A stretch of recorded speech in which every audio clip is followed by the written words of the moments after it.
E-commerce business பண்ணணும்னு நினைக்கிறவங்க ஒன்று அமேசானில் பிஸ்னஸ் ஸ்டார்ட் பண்ணணும்னு நினைப்பாங்க, இல்லை மீஷோவில் பிஸ்னஸ் ஸ்டார்ட் பண்ண நினைப்பாங்க. ஆனால் நடுவில் இருக்கிற ஒரு வெப்சைட்டை மறந்துடுவாங்க. அதாவது மீஷோ விட ரொம்ப பாதுகாப்பான வெப்சைட்டு, அமேசானை விட அதிகமாக ஆர்டர் வரக்கூடிய வெப்சைட்டான ஃப்ளிப்கார்ட்டில் வந்து பிஸ்னஸ் பண்ணணும் அப்படிங்கிறத யாருமே பிகினரில் யோசிக்கவே மாட்டாங்க. என்ன காரணத்தினால ஃப்ளிப்கார்ட்டை வந்து ஸ்டார்டிங்கில் பிஸ்னஸ் பண்ணுறதுக்கான வெப்சைட்டாக இல்லை, எதுக்காக நிறைய பேர் அதை பண்ணுறது இல்லை, அமேசானுக்கும் மீஷோ கொடுக்குற ப்ரிஃபரன்ஸு எதுக்கு ஃப்ளிப்கார்ட்டுக்கு கொடுக்க மாட்டாங்க அப்படிங்கிறத இந்த வீடியோவில் பார்க்க போகிறோம். உங்களுக்கும் இந்த டவுட் இருந்தது அப்படின்னு சொன்னால் இந்த வீடியோ ஸ்கிப் பண்ணாமல் பாருங்கள். அதே மாதிரி நம்ம சேனல் என்ன நீங்கள் ஃபாலோ பண்ணாமல் பார்த்துட்டீங்கன்னா யோசிக்காமல் ஃபாலோ பண்ணிச்சுங்க, தொடர்ந்து நிறைய வீடியோ பார்க்க போகிறீங்க. ஃபஸ்ட்டு காரணம், மீஷோவிலையும் அமேசான்லேயும் வெறும் ஜிஎஸ்டியை மட்டும் வச்சு ஒரு பொருளை ஜென்ரிக்கில் உங்களால் செல் பண்ண முடியும். ஆனால் ஃப்ளிப்கார்ட்டில் பிராண்டாக இருந்தால் மட்டும் தான் செல் பண்ண முடியும். அதாவது உங்களுக்கு ட்ரேட்மார்க் கண்டிப்பாக தேவை. ட்ரேட்மார்க் இருந்தால் தான் உங்களால் ஃப்ளிப்கார்ட்டில் செல்லர் ரிஜிஸ்ட்ரேஷனே பண்ண முடியும்.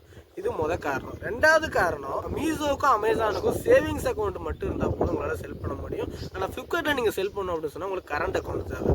இந்த காரணத்தினால தான் பார்த்தீங்கன்னா நிறைய பேர் ஸ்டார்டிங்கில் எடுத்த உடனே பார்த்தீங்கன்னா ஃப்ளிப்கார்ட்டில் இறங்க மாட்டாங்க. எனக்கு கொஞ்சம் நிறைய இன்வெஸ்ட்மெண்ட் தேவை.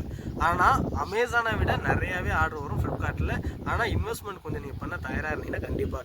அப்புறம் எதுக்கு சார் நீங்கள் வந்து ஃப்ளிப்கார்ட்டை பற்றி தெளிவாக சொல்லித்தராமல் அமேசானே சொல்கிறீங்க அப்படின்னு சொன்னால், என்னோட மோட்டிவ் என்னென்னா கிராமத்தில் இருக்கிற மக்களும் பிஸ்னஸ் பண்ணணும், அது கம்மியான இன்வெஸ்ட்மெண்ட்டில் பிஸ்னஸ் பண்ணணும். அப்படின்னா நீங்கள் ஃப்ளிப்கார்ட்டில் பிஸ்னஸ் ஸ்டார்ட் பண்ண போகிறீங்க அப்படின்னா உங்களுக்கு இன்வெஸ்ட்மெண்ட் நிறைய தேவை. ஏன்னா பிராண்டாக இருக்கணும், அந்த பிராண்டுக்கான ஸ்டிக்கர் எல்லாம் ரெடி பண்ணணும், அதுக்கான காஸ்ட் அதிகம். ஆனால் அமேசானில் வந்து பார்த்தீங்கன்னா ஜென்ரிக்கில் ஜிஎஸ்டியை மட்டும் வச்சு உங்களால் செல் பண்ண முடியும். ஆனால் இன்வெஸ்ட்மெண்ட்டுங்கிறது ரொம்ப ரொம்ப கம்மி.